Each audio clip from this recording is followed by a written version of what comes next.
Wow. What did I do? Covino and Rich, it's so good to be back. Hey. People are like, back? We didn't even know you were gone. We didn't even miss you. Well, we're back. I'm fresh from your country, Monsi Bolaños. Right, Mae? Back Pura from vida, Mae. Costa Rica, pura vida Pura for vida, life. Mae. Dude, Costa Rica, the greatest time ever. Loved every minute of my time away. Not that I didn't miss you, Rich, in the Fox Sports Radio Nation. I just had a blast. I got back from this exotic place, a concrete jungle where dreams are made of. Oh, New York. Yeah. But we're rocking out live in Los Angeles. It's our Rest in Peace Ozzy celebration show. Iowa Sam. We're rocking out right now to some Wolf Mother, but for the rest of the show, Sam's on the ones and twos playing some Ozzy and some Black Sabbath, the Prince of Darkness, the Godfathers of Metal. Can I just tell you before we get into all the greatness today, the Showtime Homes trivia, the prizes, the Old Timers Day, the Derek Jeter, the unhappy athletes, all the CNR goodness, There's the a lot greatness. to get to. I got to say that I am deeply, deeply saddened, more sad than I thought I'd be about the passing of Ozzy Osbourne. I mean, a true legend, an icon, a guy that changed the game, impacted us musically, but also pop culturally. And, Rich, you made a great analogy. Like, sometimes guys like Yogi Berra, to tie it into sports, their personality overshadowed their greatness. And I feel the same for Ozzy sometimes. You think of him as Sharon and this colorful, larger-than-life guy. Yeah, of course. Don't sleep on his iconic status of selling over 100 albums and changing music and rock as we know it today. Over 50 million albums sold solo, over 70 million albums sold worldwide with Black Sabbath. Like, the impact is strong. Slightly connected. I'm on Ozzy's Boneyard. I'm hired by the Osbourne family on Channel 38 Sirius XM. I'm on every Saturday and Sunday morning. Yeah. But I am like so emotionally saddened and touched because he just had his farewell show 2 weeks ago, and it's like he almost knew. And at the same time, it's bittersweet because it's so sad that we lost an icon at 76, but it's so sweet that he had the most iconic rock star send-off of all time to be able to say goodbye to all his fans and friends the way he did just 2 weeks ago. That's insane. Yeah. So rest in peace. We honor him today here on Fox Sports Radio. Much like that Yogi Berra analogy, it's dead on because It really is. Yogi Berra, 10 World Series, 1 MVPs, but because he was Yogi and everyone looked at him as like a character. Yeah. Same with Ozzy, a character of himself, I mean, you know? because of MTV and the Osbournes. Like you said, Sharon, he became more of a character, and I think some were like, oh, yeah, that's right. He is like a rock star. Just can't believe the news because we saw him perform his final show in Birmingham, England, in front of his hometown fans and friends. His daughter got engaged backstage. Yeah, It's I like mean- he held on for this moment, wanted one last hurrah, and he passed away today at 76 and with friends and family. And that's not to be overshadowed by the passing of Malcolm Jamal Warner as well. Like, that whole story sucks as well. So rest in peace to him at the age of 54. But the Ozzy thing, you've heard stories where a family member holds on. Like someone travels to go see a dying relative. And once that dying relative says their farewells, They're able to let they're go. able to let go. So I sad. almost feel like that Ozzy tribute event where he performed with his favorite artist, his daughter got engaged. Like, everything happened, and it almost felt like, all right, now he could go. It's just such a somber feeling. We still have the music, and we're thankful for that, but we pay tribute and honor him today. And, of course, like I said, if you do have Sirius XM, he has a channel where you'll hear it. And I'll be playing more tonight on Turbo 41. So Turbo 41 and Channel 38, Ozzy's Boneyard. But we'll also play it here on Fox Sports Radio. So rest in peace, Ozzy Osbourne, 76, a metal icon. We would not have the music we have today, which is synonymous with what you hear at the stadium if it wasn't for Ozzy Osbourne. Now, where do you want to start? Your foul ball dilemma? I have a great foul ball story.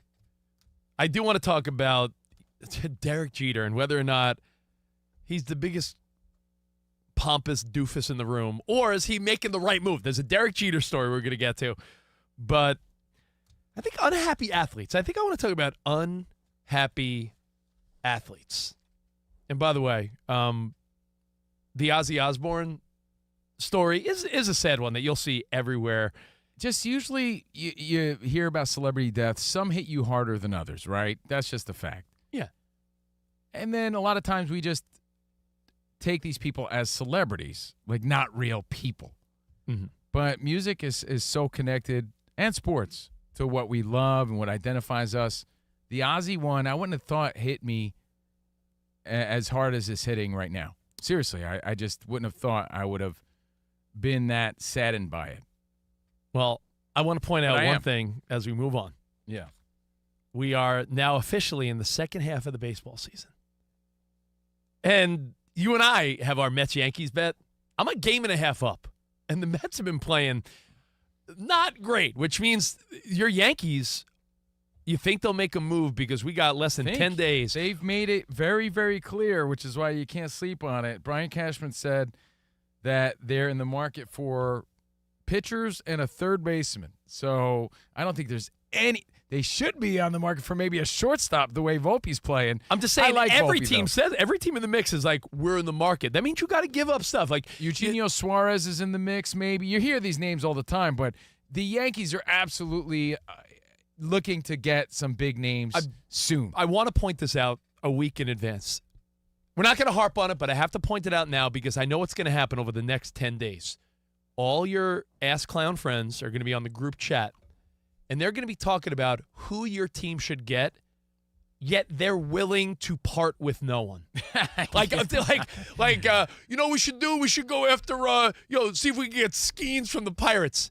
Yeah, and you're like, and you want to hear players to be named later, but you don't want to know any of the players. Oh, yeah, it's like it doesn't work that way. No, like it doesn't. You got to be willing to sacrifice something. Whether you're a Dodgers fan, Mets, Yankees, Cubbies, Guardians, Mariners, you name it. Every sports fan loves to talk about what they want, but they're not willing to give anything up. Like, we really need a front end of the rotation guy and a true third baseman. Well, guess what, dude? You're gonna have to give up your top prospect or guys that are in your current starting lineup. If the Yankees want to make the moves you're talking about, someone's got to go. But fans never think that. So just keep that in mind over the next 10 days when your idiotic friends hit you up and they're like, you know what? I'll tell you what, the Phillies should go after blank. And you're like, well, you know what? You're going to have to give up someone pretty big to get the Yankees are real high on pitcher. This pitcher. He's like 6'7", like this giant lanky dude named John Schlitter, right? He's pitched once for the Yankees, and he pitched a good game, a really good game. But meaning Yankees fans, have only seen him pitch one time on the big stage, and everyone's like, no, you can't get rid of that guy. We've seen him once ever, but just because he's highly talented, people are like, you can't let that guy go. Well, but we'll be hearing some big moves being made soon for sure. Well, it's going to get real interesting over the next 10 days. But I want to talk about unhappy athletes as we shift to the NFL. I got to ask, did you finish Quarterback, by the way, on Netflix? Danny G was harping on that for so long. It's so good. Yeah, that's what she said. But, it's so good, Danny G. Okay, let's not discriminate here. Oh, wow. It's so good, Danny G. You really find Jared Goff to be the most endearing dude. He really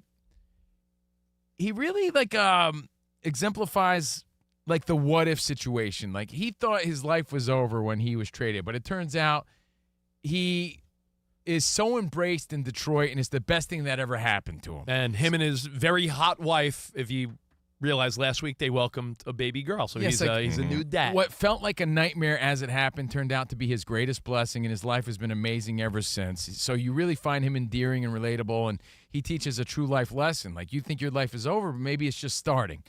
And Cousins is the biggest lovable goofball ever, and you see his ups and downs, and where's he going to play this year? How's that going to work out? You're left on that cliffhanger. And Joe Burrow, I say this respectfully, he's the least likable of all those dudes, but he's the biggest star and so cool. Yeah.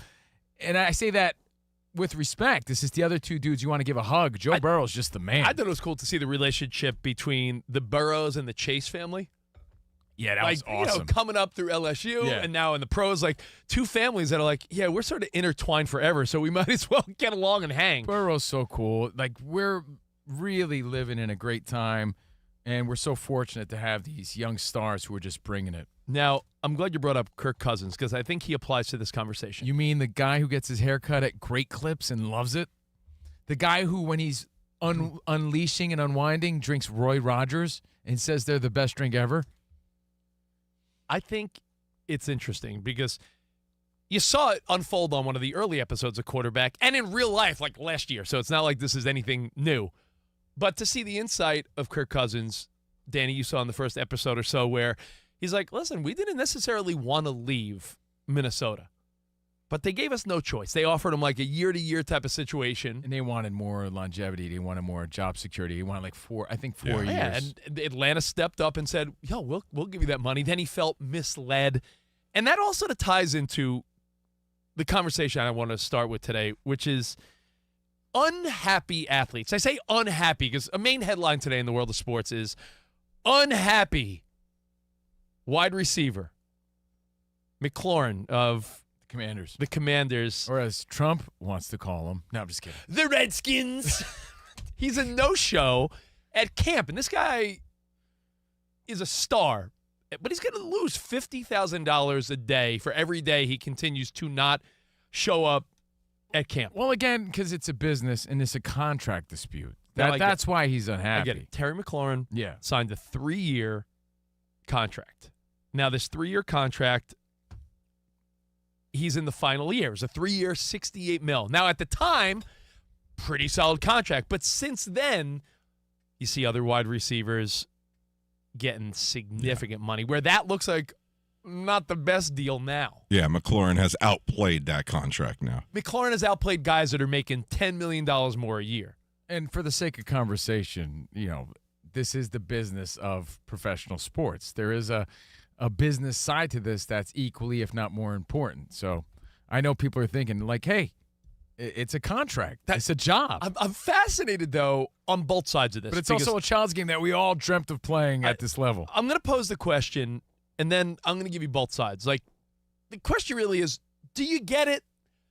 And let me give you both sides. The side of the organization where they could be done with a player that has been loyal and great and a contributor, but the minute a team feels like this guy is not going to give us what we need, they are so quick to dump a player like he's a pile of doo-doo on the side of the road, throw him out the window like a straw wrapper.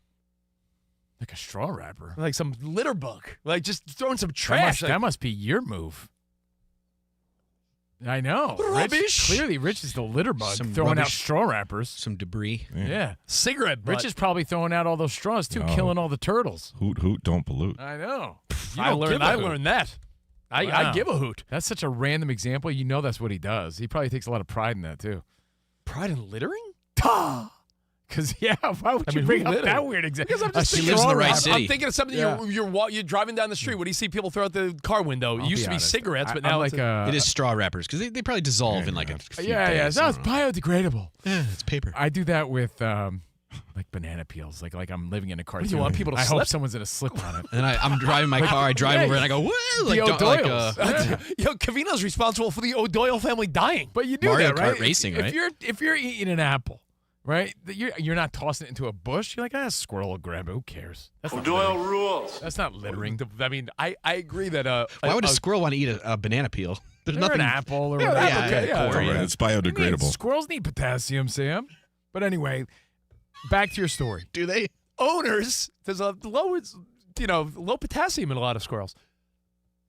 Owners, very quick, and management, very quick to cut a guy. He could have been a guy that's been on the team 10 years.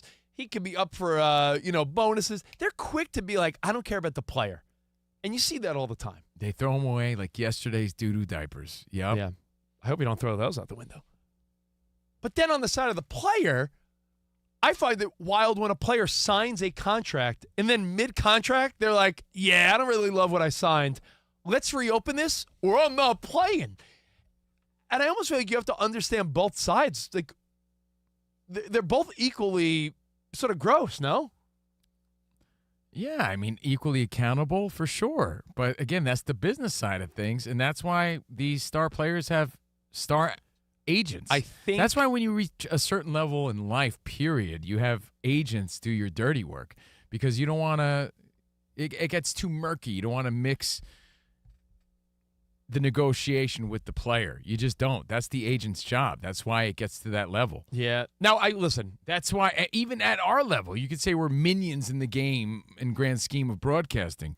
But at this level of the game, like, you don't want to talk money with your boss. You leave that to the agents. You leave that to the negotiators. You know, that's not where he should be stepping in. But look, if something's not settled and it's not right, he doesn't want to show up in the meantime. That's where we're at. And he's sacrificing $50,000 a day. And you got to ask yourself, that's the business side. Has he proven enough? Ugly side. Has he proven enough? Because, Danny, you said he's an accomplished receiver. They haven't won a Super Bowl. I always say when a player hasn't won a championship or something of that caliber, like let's say some guy's on a rinky-dink contract in the big picture, but they win a championship for that city. I find it more acceptable to be like, let's reopen this bad boy. Commanders had a good year. They made it to the NFC Championship game, but you're on year 3 of a contract. You think it's automatic that Washington should be like, all right, we're going to make you happy. We'll reopen it. Is that the standard now? Do we just accept these guys saying, I don't want to play out my contract? Well, we see this in every major league right now. When a player is going into the final year of their deal, if you want to keep that player happy and on your team, and as a leader, you usually go in and rework things and extend it. But you might argue, well, good, because what are you going to take the side of the team? Because a lot of times it's like, well, what are you rooting for the billionaire owners, or are you rooting for the player to get what they deserve? I just think it's interesting that if you are at all productive during your contract, you never see it through. It's like halfway it's through. interesting that we live in a world where we see athletes take this stand where you would assume, or we were led to believe, that they should just be grateful and happy for most of our life to be playing a kid's game and getting paid this amount of money. But in every other job in the world, we should always take the side of the smaller man, meaning versus the corporation. Like, why wouldn't you have the players back as opposed to the multi-billion-dollar organization? You know, you should always have their side. It's like, if I was in a dispute, would you have Fox's side or Steve Covino's side? Yep. You know what I mean? That's the way you have to look at things. I mean, for instance, I'm a big Mets fan, as you know. Pete Alonso got a pretty team-friendly deal because no one really wanted him at the time. And now you're like, oh, crap, Pete's playing great. And 29 teams other than the Mets are thinking, yo, we could have got Pete Alonso for, like, not a lot. You could have found room in your lineup for Pete Alonso, first base, DH, somewhere. Now, Pete Alonso's having his best year, and now the chatter is, well, they better open up his contract now to make him happy. Well, he must sign the contract. He has leverage. He's put up the stats. They have a new quarterback. That quarterback needs someone to throw to, right? He has all these reasons to maybe fight for more, and they aren't able to get it done. What would you – all right, put yourself in his situation. Mm-hmm. That's really what it is. And I don't like these crybaby athletes that demand more, but if you deserve more, then maybe you should fight for it. And that applies to everybody. And you have a very little window of primo earnings. Exactly. Yeah, it leaves a bad taste, but that's just business, right? But when it's the done, business side is the ugly side. But if it were you and you were in the middle of a contract negotiation and you're not getting what you want, and I say you, the collective you listening, and you, Rich, would you show up to work in the meantime? That's really what it comes down to. But there's a little caveat to what you said. You said if you're in the middle of a negotiation. He's in the middle of a contract. But it is a negotiation now. Then it's forever a negotiation. Because they've sort of reopened it. Because he said so. Yeah. So the bigger contracts question is, don't mean diddly squat. I know dude. it's a vague question, but my question to everyone, and we love the feedback. You know, the most interactive show here on Fox Sports Radio, 877-99 on Fox. The big question is, do you get it? Like, do you understand both sides of this gross, like, ownership could dismiss someone just like that, but a player in the middle of a contract could be like, well, you know what? While I did sign the contract, I now don't like it. I'm going to sit. I know that players think to themselves, I can only get this deal right now, but I'm going to ball out, and I'm going to get paid way more. And hopefully by that team, and we see what Trey Hendrickson is going through with the Bengals right now, 17.5 sacks last season, 17.5 sacks the season prior. And he's saying that they are reportedly giving him an offer that's atrociously low. So sometimes being top in the stats still doesn't make your way with a new contract. And then if a guy's on your team, right, and you know he's like unhappy, does that also sit weird with you? What if the Commander's like, yeah, like we get it, but it's always going to sit weird with us because this is sort of a new side to sports that we've only experienced in like the past 10 years or so. These pros ain't loyal because it's a business, and we've been saying that for a good 5 to 10 years now, where you're seeing people you assume should be happy and well compensated. They feel they deserve more, and they're taking a stand. It's just something our eyes and ears are not accustomed to yet. Monty, what were you going to say? No, you don't worry about it. Okay, what are you gonna say? No, I was just gonna add that Trey Hendrickson's contract. The problem is guaranteed money. They don't want to give it to him past the 2025 season. Yeah. So, but that also goes to the like flip the side, big thing, Monty. though. Yeah, That also goes to teams are looking for shortcuts. If a guy's not performing, they're quick to want to get out of that deal and somehow find the least amount of money to pay. So when a player is over delivering, Covino, maybe it's not weird for them to want to open a contract mid contract, essentially. So it's just interesting. I saw the headline, unhappy. I'm like, unhappy? You're in the middle of a $70 million contract. But it leaves a bad taste in the average fellow's mouth because you're such a fan of what they do, and everyone under the moon would probably trade places with those type of problems. You know, when everyone's hard on the grind and living check to check and just trying to make ends meet. You know, you don't want to hear about unhappy athletes, but when you think about the position they're playing and the stats they're putting up and the money that's being made on their behalf for major organizations and franchises, it makes sense. It's just from a fan perspective, nobody wants to hear that, including myself. You're unhappy. Let me tell you about my life. See how unhappy you are. And that's how everybody feels. You know what I mean? So that's why it rubs people the wrong way. You know what I've heard once? Someone once said, pay us what you owe us. Kidding. WNBA. By the way, there's so many layers to that. Is that why you were wearing those T-shirts this weekend? You know what?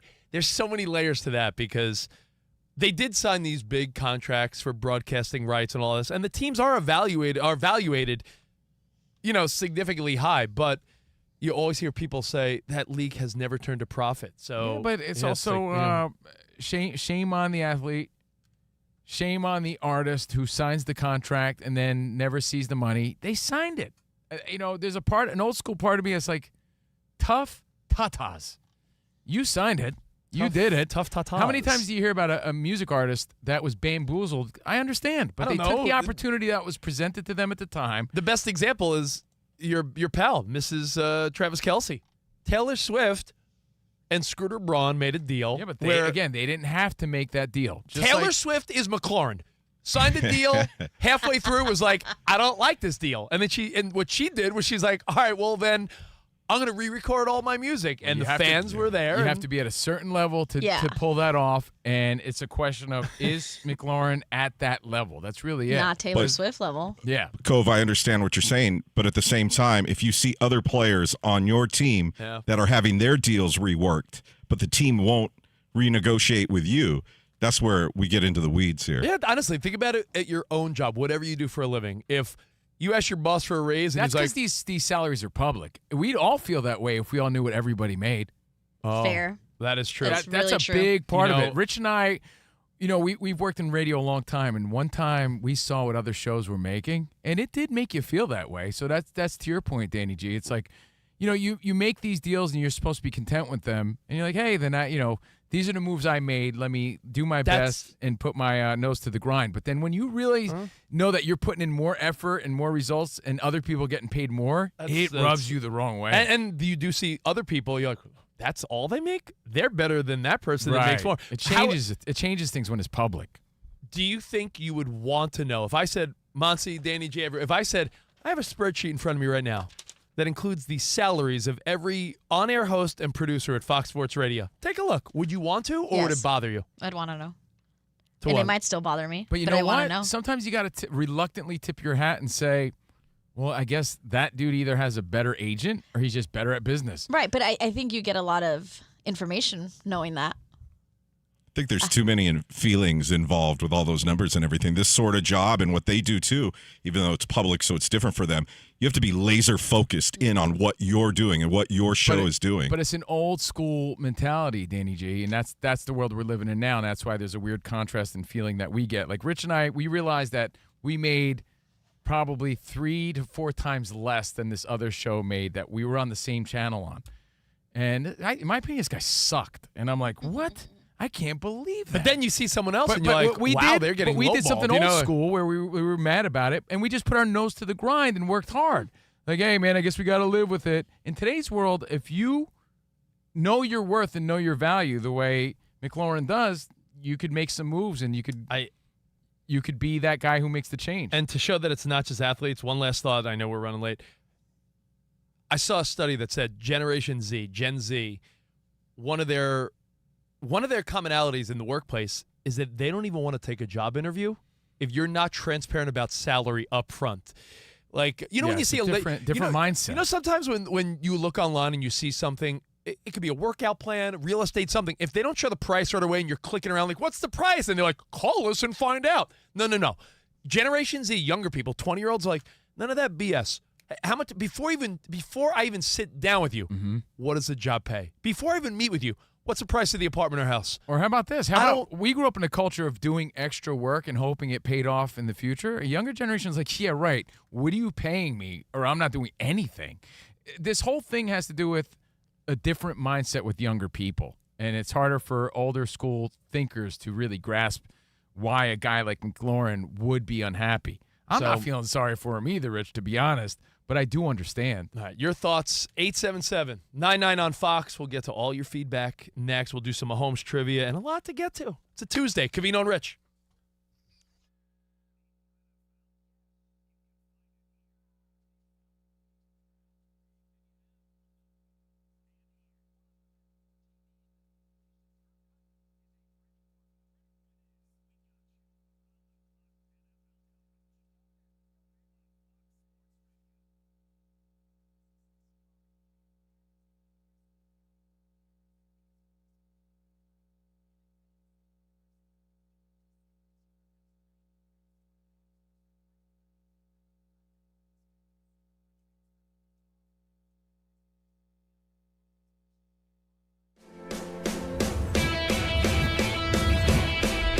Wake up, it's two pros and a cup of Joe, Fox Sports Radio. You ready? Yes. I'm Colin Cowherd. This is The Herd. You are listening to The Dan Patrick Show. It's the odd couple. You know what time it is. Let's get it. Fox Sports Radio. Bigger, bolder, and better than anyone in the game.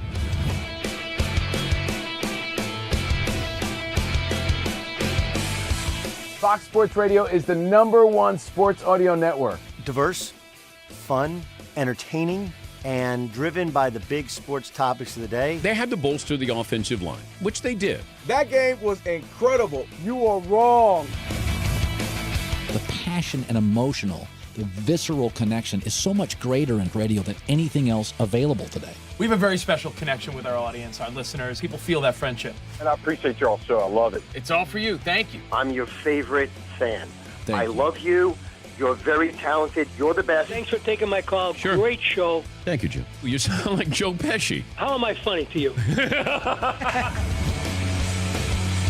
I can't help but notice that the W-2s for the quarterback look a lot higher. That's because we're worth it. You gotta be kidding. He never was an elite quarterback. Unbelievable. Yes. LeBron James is a legend. No, he's not. He complains all the time. You say Brady's the greatest quarterback of all time, but Eli Manning beat him twice. Wrong. For 25 years, Fox Sports Radio has dominated the sports audio landscape with the biggest talent and the best programming available. We talk sports and we have fun doing it. We talk about life. Sports radio is where you go after the games are over, and then the discussion begins. If the Chiefs win, Sorry, Patrick Mahomes here. What do you mean by if the Chiefs win? It is live. It is unscripted. No other medium can touch that. And that's what makes it special. Yes.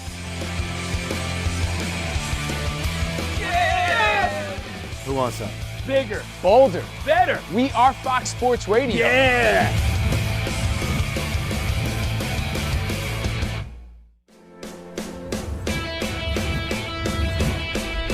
Wake up, it's two pros and a cup of Joe, Fox Sports Radio. You ready? Yes. I'm Colin Cowherd. This is The Herd. You are listening to The Dan Patrick Show. It's the odd couple. You know what time it is. Let's get it. Fox Sports Radio. Bigger, bolder, and better than anyone in the game.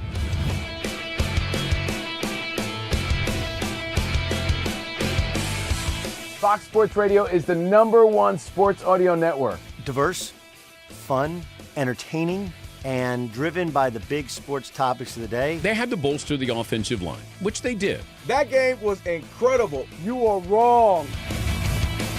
The passion and emotional, the visceral connection is so much greater in radio than anything else available today. We have a very special connection with our audience, our listeners. People feel that friendship. And I appreciate you all so. I love it. It's all for you. Thank you. I'm your favorite fan. Thank I you. love you. You're very talented. You're the best. Thanks for taking my call. Sure. Great show. Thank you, Joe. You sound like Joe Pesci. How am I funny to you? I can't help but notice that the W-2s for the quarterback look a lot higher. That's because we're worth it. You gotta be kidding. He never was an elite quarterback. Unbelievable. Yes! LeBron James is a legend. No, he's not. He complains all the time. You say Brady's the greatest quarterback of all time, but Eli Manning beat him twice. Wrong. Wrong. For 25 years, Fox Sports Radio has dominated the sports audio landscape with the biggest talent and the best programming available. We talk sports and we have fun doing it. We talk about life. Sports radio is where you go after the games are over, and then the discussion begins. If the Chiefs win, Sorry, Patrick Mahomes here. What do you mean by if the Chiefs win? It is live. It is unscripted. No other medium can touch that. And that's what makes it special. Yes.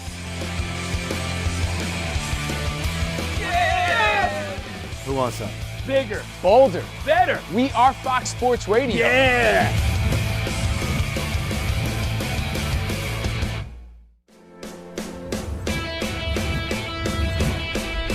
wake up. It's two pros and a cup of Joe, Fox Sports Radio. You ready? Yes. I'm Colin Cowherd. This is The Herd. You are listening to The Dan Patrick Show. It's the odd couple. You know what time it is. Let's get it. Fox Sports Radio. Bigger, bolder, and better than anyone in the game.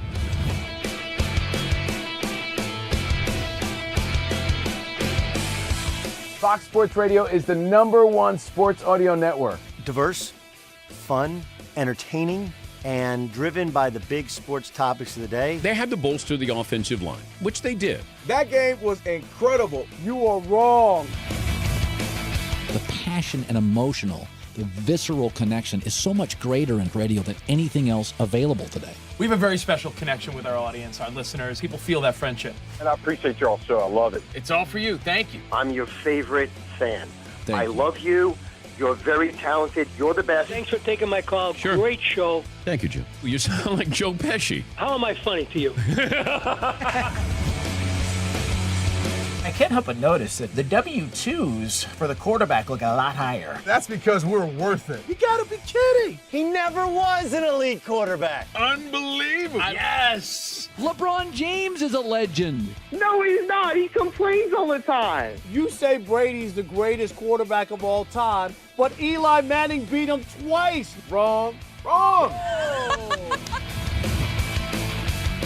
For 25 years, Fox Sports Radio has dominated the sports audio landscape with the biggest talent and the best programming available. We talk sports and we have fun doing it. We talk about life. Sports radio is where... It's our Rest in Peace Ozzy Osbourne celebration show. Again, bittersweet. Sharon! So sad, obviously. Like, what a shock. But is there a cooler farewell ever to perform in front of all your fans in your hometown? And not only that, you realize how much money his final show, Back to the Beginning, raised? Billions and billions. No, it was a huge success. Black Sabbath's final show, the highest grossing charity concert of all time, July 5th, just weeks ago, raised more than $200 million for three charities, surpassing the amount raised by Fire Aid and Farm Aid combined. So $200 million raised, got to say his final goodbyes and farewells, and like Rich alluded to before, held on long enough to do it and sing it one last time. And he wanted to like get up and perform, and they're like, Ozzy, you got to sit down. So rest in peace, Ozzy Osbourne. Now we get back to your phone calls, your feedback, 877-99 on Fox. Unhappy athletes. Terry McLaurin in the news today. He's going to miss out on $50,000 a day. Going to be fined for not showing up at camp. He's in the middle of a contract, the third year of a 3-year deal. You understand the player side of things. They see their contemporaries signing bigger deals. They want to open their deal mid-contract, sign a new one. Ownership quick to tell a guy to beat it and cut him. So you understand all sides of this. You do. It's like you never want to mix business with pleasure, right? Yeah. As the old saying goes. And we get so much pleasure out of sports that it leaves a bad taste in our mouth when you hear the business side of things and the ugly side of things. But the tie-in, Covino, is younger people, younger listeners right now. Maybe your kids, your nieces, your nephews, your neighbors, teenagers and 20-year-olds. You know what I tell them? I have a teenage daughter. You know what I will tell her when she enters the job market? What are you going to tell her? I'm going to tell her what Randy Macho Man Savage told me. Hard work pays off, and the cream rises to the top.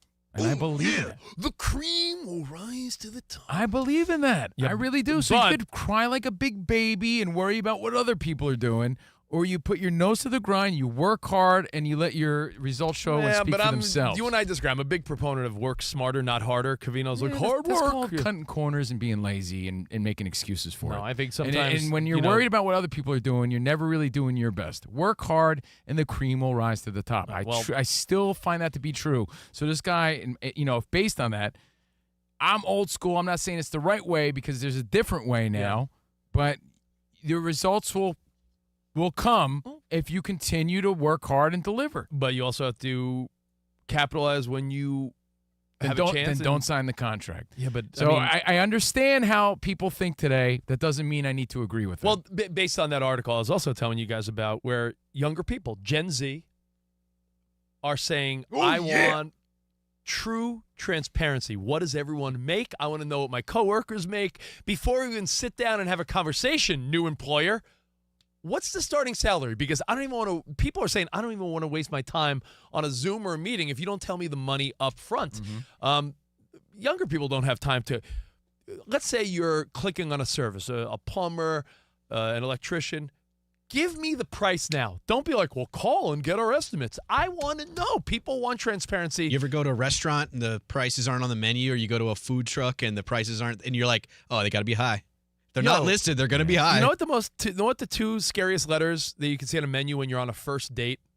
Two scariest letters? That you could see on a menu when you're on a first date trying to impress. Oh, when it says market price? MP, market price. And then the girl you're with's like, oh, the lobster. MP. F you. Tell me. My two letters, not MP. Let's go to Josh in Jacksonville. Josh, your thoughts when players are trying to open contracts mid-contract? I mean, you got to understand it, right? It's the game now. No, I understand it completely. And long-time listener, first-time caller. Oh, thanks, man. I appreciate y'all taking the time. And, I mean, I understand them wanting to open up the deal. But, I mean, more to the point of the younger generation wanting transparency when it comes to saying, like, I'm not with knowing what other people make. Because at the end of the day, there's no shortcut to success. It's hard work. That's all there is. You do put your nose to the grindstone, but honestly, time's more important than anything. It's the only universal thing we have, and everyone has the same amount.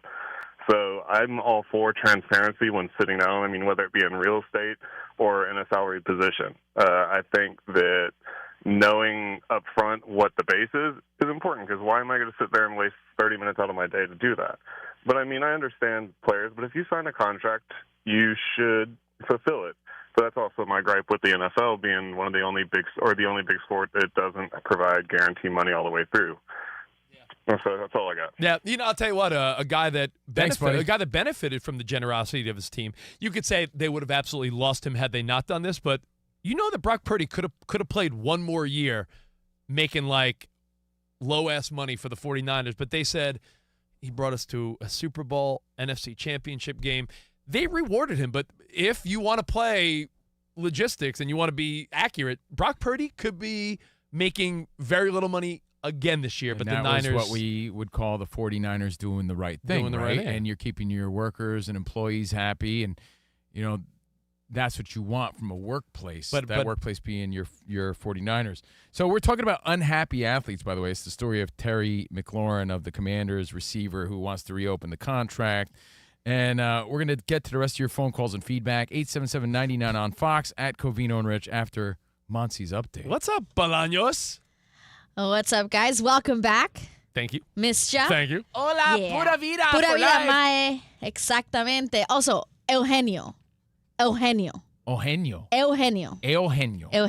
Eugenio. Eugenio Suarez. No one taught me that. Yes. Yeah. Oh, I say Eugenio Yes, Suarez. it's Eugenio. Eugenio. Eugenio. Okay. I mean, I'm not that Costa Rican yet. No, I'm just telling you what it is, Eugenio. Okay, guys. So Terry McLaurin not present at training camp. Trey Hendrickson also not present at training camp. Kyron Williams, Rams running back, he's entering the final year of his contract. He wants a new deal. He is at training camp and told reporters that he's going to be ready for week 1. He has no desire to hold out. Running back James Cook in the middle of contract talks with Buffalo. He is reporting to training camp. Colts quarterback Anthony Richardson, he's been throwing the past 3 weeks, is expected to practice Wednesday with no restrictions. Jordan Schultz reports 3-time Pro Bowl safety Jamal Adams is signing with the Raiders. Safety Tyrann Mathieu, tight end Jimmy Graham, they're retiring from the NFL. Mathieu after 12 seasons. Jimmy Graham also plans to retire as a Saint this year. And lastly here, Bradley Beal is giving up the number 3 so that Chris Paul can wear it with the Clippers. Ooh, Back to you guys. Wow. Is Jess, that right, though? 21 CP3. years, Chris Paul? Is that Yes. 21 years? Yep. That's Yep. crazy, dude. That really is. And he crazy, played man. all 82 games last year. No, that's insane, man. I just can't believe how time's flying. 21 years for CP3. Props to him. You said Jimmy Graham retired? Yes. He hasn't played since 2023, but officially announced the retirement today with the Saints. I was going to say, I saw a story like a week ago, and I had to double check. I'm like, is this the same Jimmy Graham? Did you see that he did a 500-plus mile Arctic row? Yeah. Like, in the middle of, like, freezing ice waters. He was rowing. Superman competition. Like, he's doing some, like, you know when, like, you see players leave professional sports, but they still need that adrenaline rush. Sure. Dude is rowing in like ice waters in the Arctic, so he'll be doing just fine. Jimmy Graham, I'm gonna look congratulations that story up. on a great NFL career. All right, we got more Covino and Rich. We're going to give away prizes. We'll play some Showtime Mahomes trivia. We'll talk about your dude Derek Jeter skipping out on what is a very special Yankee moment. Is he another unhappy athlete? Well, you know what? Might be the trend today. More next right here, Covino and Rich.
Rest in peace, Ozzy Osbourne.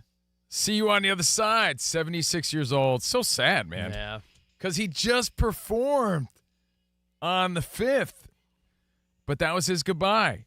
And he held on long enough just to say goodbye to his fans one last time. And we reap all the benefits of his music. And crazy to think that guy rocking out for 50 years. And there's a lot of people that are like, the reality show guy?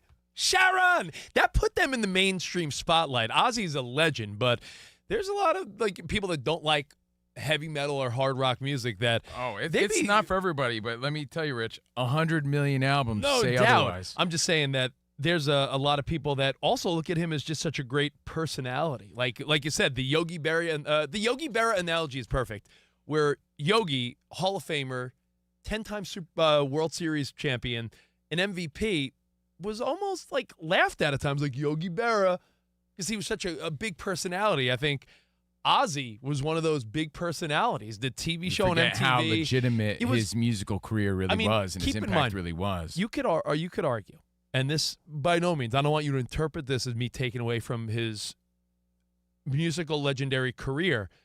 He was influential in creating a different sound for rock music, that dark, almost scary. That's what people need to understand. Sound, what right? you take for granted now as metal or hard rock, it had never been done that way ever.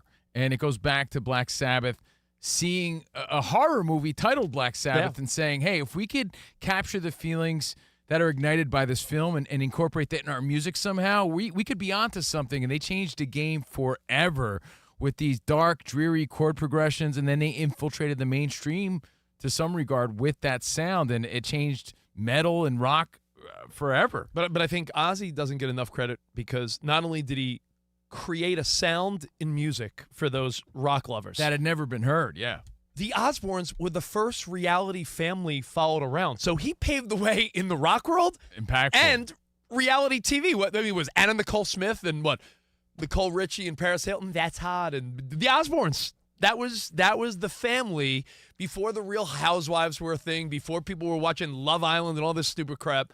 The Osbournes were America's first reality TV remember, family. Ozzy Osbourne had a great level of mystique and mystery behind him before he let you into his personal life in that way. So he opened up his home and his heart so that people could see him as a regular man. You know, you could say it added to his story or it took away from his mystique. Either way, we reap the benefits of something different again. I think that show, whether you watch it or not, made Ozzy a more lovable mainstream guy to many. It really did, because I can guarantee it was groundbreaking at the time. A lot of your moms and sisters, and for the most part, a lot of people that didn't like metal or hard rock got to see a different set of Ozzy. And listen, he's been a big part of a lot of people's lives. Rest in peace, a legend, 76 years old, passed away today. And we'll be playing some Ozzy throughout the day. And like I said, catch me on Turbo 41 on Sirius XM tonight. I'll be talking more about it. And Ozzy's Boneyard's Channel 38 on Sirius XM if you want to check it. Now, I do want to get to this Derek Jeter story. Oh, it's wild. And we are going to give away some prizes this I think hour. it's a misstep. I understand. I think I have a good grasp of what's going on. Well, you know what? Since you're a Yankees I think fan, it's a misstep. I do. Since you're Mr. Yankee, since you're wear pinstripe chonies, why don't you give everyone the quick cliff notes of what's going on with Derek Jeter, and we'll discuss coming up. Yankees haven't had an Old Timers Day really since like 2019. They had like one other one, I think, just recently. But they haven't done it the way they did it in the past since pre-COVID. It's the 25th anniversary of the 2000 team. Derek Jeter was the captain. That's when they beat your Mets. Yeah. Guess what? They're getting back together. Jeter's a no-show. What are your thoughts? We'll do it next.